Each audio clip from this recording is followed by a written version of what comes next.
जो ईरान के फिजिसिस्ट और फिलोसोफर थे अली लारजानी, खामेनेई साहब थे सीनियर, मौत का उन्होंने हुसैन साहब जैसा सामना किया और उनको सैल्यूट है। खामेनेई साहब जो शहादत उन्होंने, अली लारजानी साहब, हम ईरान के साथ थे, ईरान के साथ हैं और ईरान के साथ रहेंगे।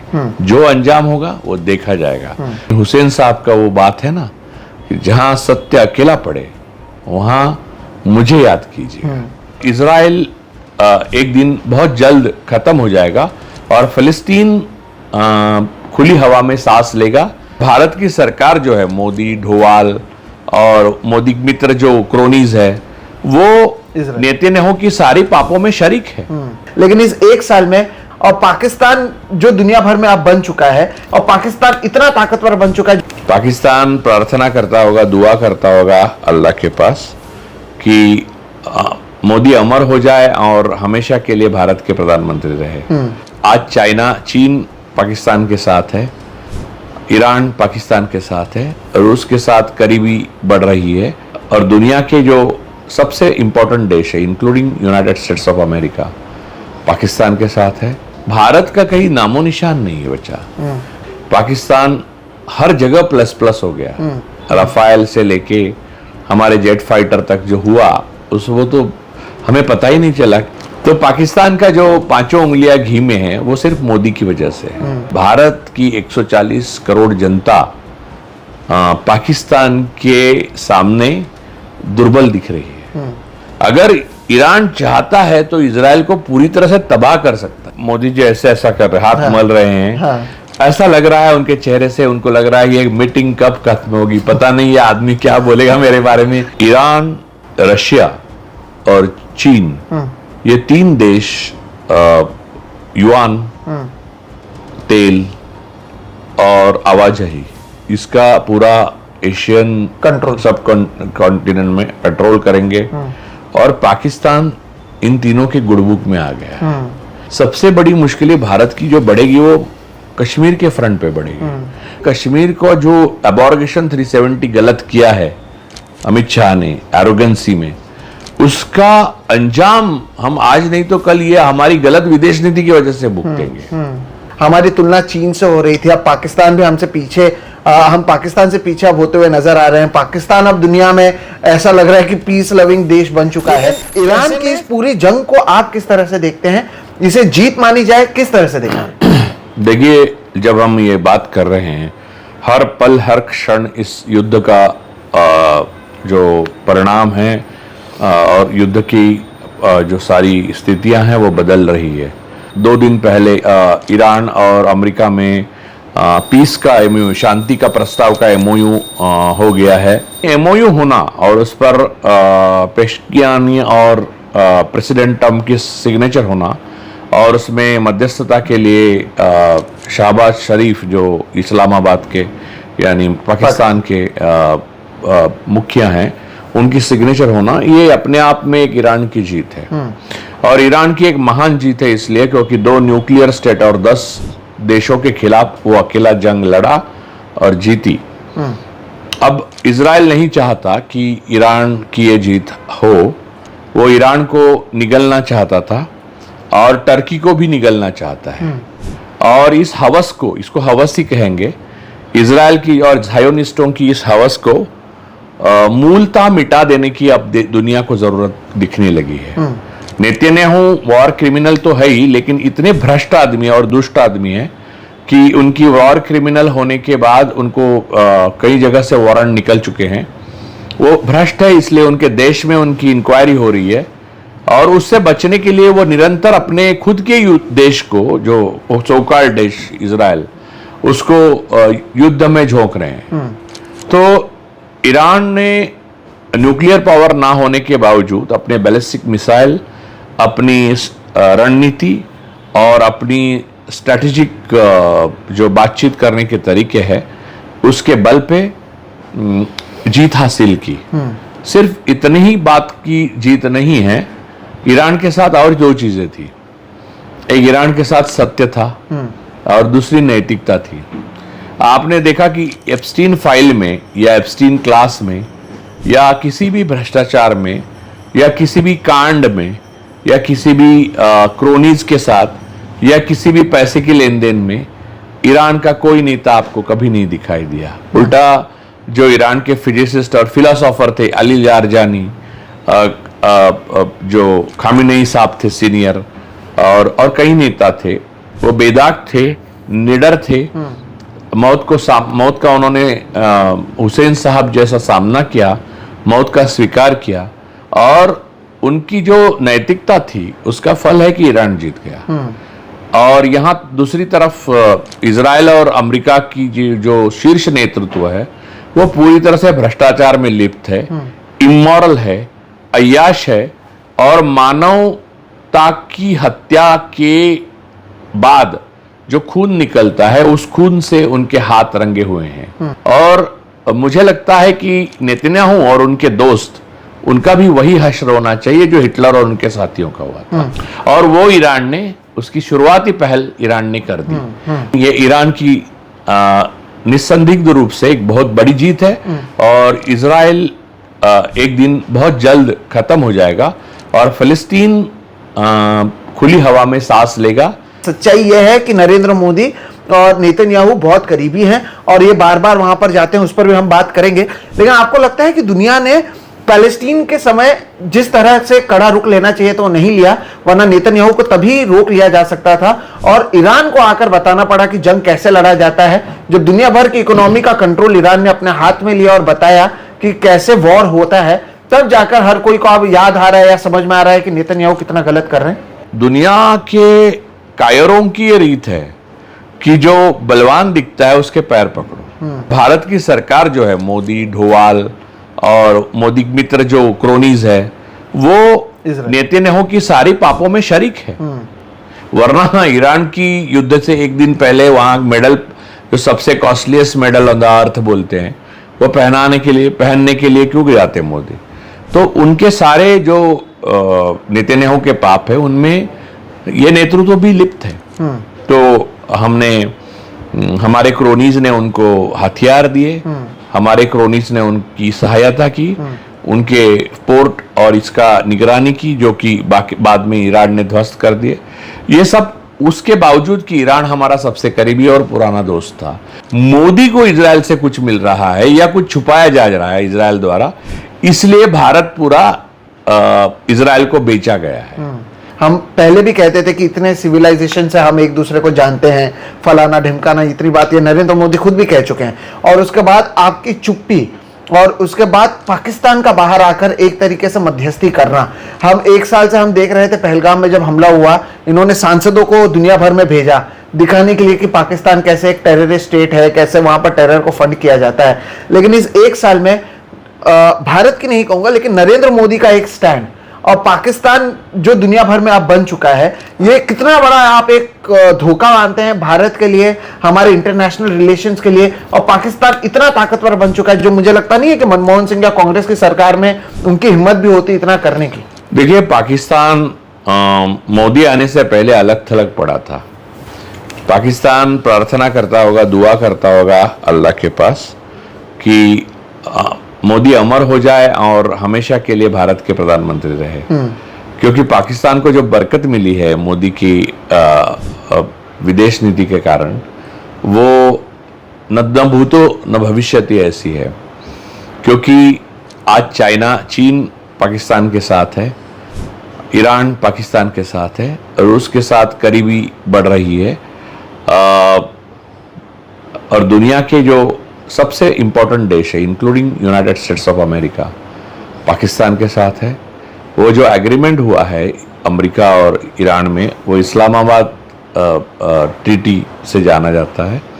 तो उसके ऊपर पाकिस्तान के दस्तखत है, यानी पाकिस्तान के शहबाज शरीफ साहब के। तो भारत का कहीं नामो निशान नहीं है बचा। पहले यह होता था कि कोई भी काम आशिया में होता है तो चीन और भारत में स्पर्धा होती थी कि भारत का क्या है। अब तो ये कुछ भी बचा नहीं। पाकिस्तान हर जगह प्लस प्लस हो गया। यहाँ तक कि ऑपरेशन सिंदूर में राफेल से लेके हमारे जेट फाइटर तक जो हुआ, वो तो हमें पता ही नहीं चला। और पता नहीं चला तो इसका मतलब आप समझ सकते हो। अगर पता चलता तो आपको अच्छी खबर पता चलती, बुरी खबर किसी को बताएगी नहीं। तो पाकिस्तान का जो 5 उंगलियां घी में है वो सिर्फ मोदी की वजह से है, और उनकी दुर्बलता, उनके छुपे हुए राज, उनके दोस्तों की अय्याशी, और उनके दोस्तों ने जो देश के टुकड़े छोटे छोटे बड़े बड़े करके जल जंगल जमीन दुनिया को बेच दी है, और दुनिया में जाकर कहीं कहीं व्यापार किया है और वो पैसे साइफन किए। उसकी वजह से भारत की 140 करोड़ जनता पाकिस्तान के सामने दुर्बल दिख रही है। ये एक फेज है, लेकिन ये फेज कितनी लंबी चलेगी ये मोदी सत्ता से भ्रष्ट कब होते हैं उस पर डिपेंड करता है। माय फ्रेंड बीवी, माय फ्रेंड बीवी, तो माय फ्रेंड बीवी से भारत बर्बाद हो रहा है। एप्स्टीन के थ्रू ट्रम्प के सामने मोदी हमेशा के लिए सरेंडर्ड है। एक्सेलेंसी कौन कहता है मिस्टर प्रेसिडेंट को? लेकिन first time in history of independent India Donald Trump को एक्सेलेंसी कह के वो बुला रहे थे। और जहां तक संस्कृति की बात है, राम मंदिर में भी जो चोरी कर सकते हैं वो काहे की संस्कृति? संस्कृति वो होती है जो अपने देश के सामने अपना सर भी दे देती है। अली लारजानी ने ईरान के लिए जो किया उसे संस्कृति कहते हैं। अली लारजानी 3 किताबें कांट पे, फिलॉसफी पे लिखी थी, दार्शनिक, वो बड़े दार्शनिक थे। वो ईरान के रास्तों पर घूमे ताकि इजराइल को उनके नो हाउ का पता चला। उसके बाद इतने बड़े फिलोसोफर और इंटेलेक्चुअल जीनियस को ईरान ने असैसिनेट किया, हत्या की, जैसे गोडसे ने गांधी की। खामेनी जो सुप्रीम लीडर थे ईरान के, उनकी हत्या की। दोनों भाड़े के घर में रहते थे, जबकि उनकी योग्यता और शिक्षा इतनी थी कि वो चाहे तो अंबानी से ज्यादा अमीर हो सकते थे, क्योंकि 4थे नंबर का तेल उत्पादक देश है ईरान, लेकिन वो नहीं हुए। तो इसे संस्कृति कहते हैं, इसे पर्शियन संस्कृति कहते हैं, इसकी ईरान की संस्कृति कहते हैं, जिसका मैं कायल हूं और जिसके आप भी कायल है। जो ईरान के कायल नहीं है और इजराइल के पास फादरलैंड मदरलैंड कहने के, वो अय्याश है, इमोरल है, अनकॉन्स्टिट्यूशनल है और अनलॉफुल है, इसीलिए वहां शरण गए वो, और वॉर क्रिमिनल है। ईरान भी तो इन चीजों को याद रखेगा। मैं कहता हूं कि फिर भी ईरान के नौसैनिक हमारे यहाँ संचलन करने आए थे। उन्होंने गुलाब के फूल भेंट लिए लोगों को और लिए उनको। हमारे समुंदर के पास ही अमेरिका ने बमबारी करके 10 लोगों को मार डाला, उसका हमने निषेध तक किया। अरे हमने अपने सैनिकों का 3 निषेध नहीं किया, 3 लोग हमारे मरे, उसका Modi ji excellency excellency excellency बोलने में इतने व्यस्त रहे कि वो बोल नहीं पाए। और बोलते ही क्या वो, क्योंकि पहले ट्रम्प ने धमकी दे रखी कि मैं तुम्हारा राजनीतिक करियर बर्बाद नहीं करना चाहता, इसका मतलब कर सकता हूं। ईरान के जो 10 लोग मरे, उसके बाद जो बचे उस जहाज पे लोग, श्रीलंका ने उन्हें श्रीलंका ने बचाया, और श्रीलंका को अमेरिका ने उनको मांगा बचे हुए लोगों को, तो श्रीलंका ने कहा नहीं, और उन्होंने ईरान को पहुंचाया उनको। ईरान ने कहा श्रीलंका जब भी जो भी चीज मांगेगा हम देंगे, कि वो हमारा दोस्त है। यूएई भारत की सत्ता मोदी शाह वाली और इजराइल, ये एक एक्सिस ऑफ सैटर्न की तरह जाना जाएगा इतिहास में। ये मैं नहीं कह रहा हूं, ये सारी दुनिया कह रही है, दुनिया मानती है, इसलिए हमें रिस्पेक्ट नहीं है। ईरान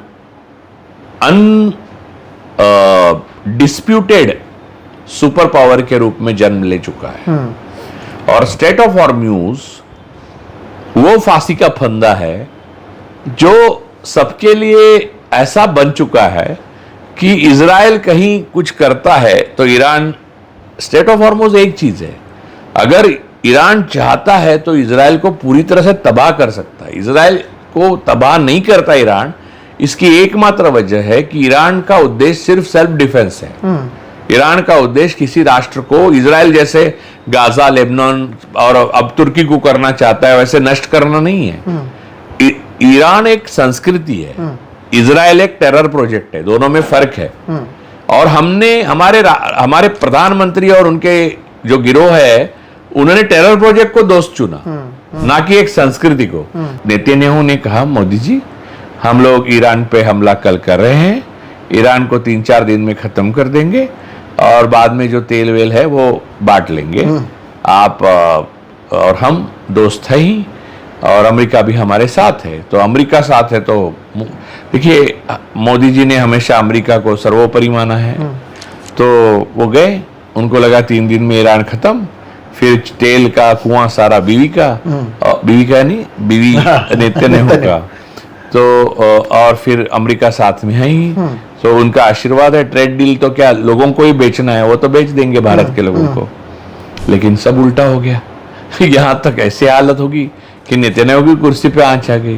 अगर भारत का पोजीशन देखें तो अब अमेरिका हमें अनुमति देता है कि आप रशिया से तेल ले सकते हैं। अब जब नरेंद्र मोदी गए थे तब उन्होंने ये भी कह दिया, डोनाल्ड ट्रम्प ने, कि he is a fantastic looking man, he looks like an angel but he is a killer। ऐसा जब कहा, अरे यार ऐसा, और मोदी जी ऐसा कर रहे, हाथ मल रहे हैं। ऐसा लग रहा है उनके चेहरे से, उनको लग रहा है ये मीटिंग कब खत्म होगी, पता नहीं ये आदमी क्या बोलेगा मेरे बारे में। और यहाँ पर दोस्ती बनी रहे, कह के पानी पी के मैं निकल भी नहीं सकता, अरेस्ट कर देंगे ये लोग, ये बेकार लोग हैं। ये हालत जो मोदी की हुई थी, वो मुझे ऐसा लगता है कि कर्मा इज अ बिच।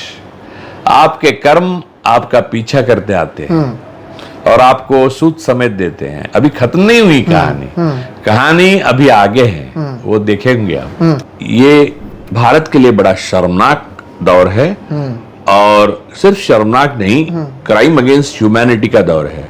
लेकिन अब इसके आगे होगा क्या? क्या आपको लगता है कि ईरान एक सुपर पावर के रूप में, एक नया वर्ल्ड ऑर्डर एशिया में, एशियाई महाद्वीप में ईरान एक सुपर पावर के रूप में उभरेगा।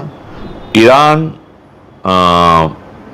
रशिया और चीन, ये 3 देश युआन, तेल और आवाजाही, इसका पूरा एशियन कंट्रोल, सब कॉन्टिनेंट में कंट्रोल करेंगे। और पाकिस्तान इन तीनों के गुडबुक में आ गया। तो भारत के लिए मुश्किलें इतनी बढ़ेगी। सबसे बड़ी मुश्किलें भारत की जो बढ़ेगी वो कश्मीर के फ्रंट पे बढ़ेगी, क्योंकि इवन अमेरिका भी कश्मीर को अभी इस नक्शे में अपने ठीक से नहीं दिखा रहा है अभी भी।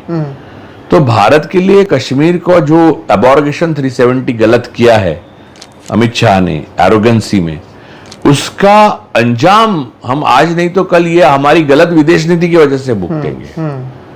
तो जब ईरान ने हमारा समर्थन किया था उस समय, जब दुनिया में कोई नहीं कर रहा था, हमारा हर उस व्यक्ति ने समर्थन किया है जिससे मोदी जी ने बाद में कृतज्ञता दिखाई। नरेंद्र मोदी के खराब नीतियों का असर भारत पर आप भविष्य में कैसे देखते हैं? एक समय हमारी तुलना चीन से हो रही थी, अब पाकिस्तान भी हमसे पीछे, हम पाकिस्तान से पीछे अब होते हुए नजर आ रहे हैं। पाकिस्तान अब दुनिया में ऐसा लग रहा है कि पीस लविंग देश बन चुका है।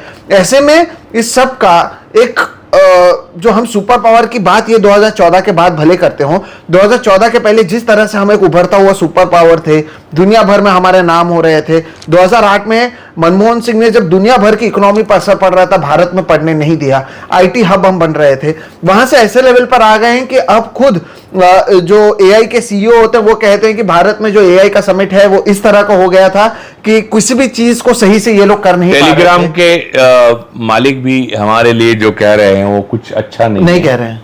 तो इसका भविष्य आप कैसे देखते हैं? मैं 2 बातें कहना चाहता हूं उससे पहले। मैं भारत की सरकार ने जो नहीं किया वो मैं खुद मेरे देशवासियों के लिए as a representative of a common man, common people करना चाहता हूं। अली लारजानी साहब, सुप्रीम लीडर जो खamenei साहब, और अन्य जो ईरान के जो महान अपने देश के प्रति वफादारी, मानवता के और सेल्फ डिफेंस के प्रति वफादारी दिखाने वाले भारत के करीबी दोस्त, फिलोसोफर और पर्शियन संस्कृति के महान उपासक जो लोग मारे गए इजराइल के हमले में, उनको हमने श्रद्धांजलि अर्पित नहीं किया हमारे प्रधानमंत्री ने। तो वो श्रद्धांजलि तुम्हारे प्रोग्राम के माध्यम से मैं अर्पित करता हूं। और उनको सैल्यूट है खamenei साहब जो शहादत उन्होंने, अली लारजानी साहब, और वो 168 बच्चे जिनकी जान उस युद्ध के पहले या दूसरे दिन ही ली गई, उन बच्चों को हम अपनी तरफ से श्रद्धांजलि अर्पित करते हैं। हम ईरान के साथ थे, ईरान के साथ हैं और ईरान के साथ रहेंगे। जो अंजाम होगा वो देखा जाएगा, लेकिन हुसैन साहब का वो बात है ना कि जहां सत्य अकेला पड़े वहां मुझे याद कीजिए। तो हम जहां सत्य अकेला दिखता है वहां ईरान को याद करेंगे। इसके बाद किस तरह से हमारे देश के विदेश नीति के एक गलत फैसले ने हमारे देश की परिस्थिति ऐसी ला दी कि दुनिया भर में पाकिस्तान की वाहवाही हो रही है। आप भले ही टीवी में देख सकते हैं, पिक्चरों में देख सकते हैं कि भारत कितना आगे बढ़ चुका है। सच्चाई यह है कि दुनिया भर में देखा जा रहा है कि जब सब हर कोई नेतन्याहू से दूर जा रहा था, भारत उसके किस तरह से करीब जा रहा था, किस तरह से इंडियन ओशियन में ईरान के एक तरीके से जो शिप थी उस पर हमला की जाती है, लेकिन हम लोग चुप रह जाते हैं। श्रीलंका को सामने आना पड़ता है। पाकिस्तान हो, श्रीलंका हो, ये किस तरह से अब नए पावर के रूप में उभर कर आ रहे हैं। ये कितनी शर्मनाक बात है, ये एक तो दुनिया को समझनी चाहिए।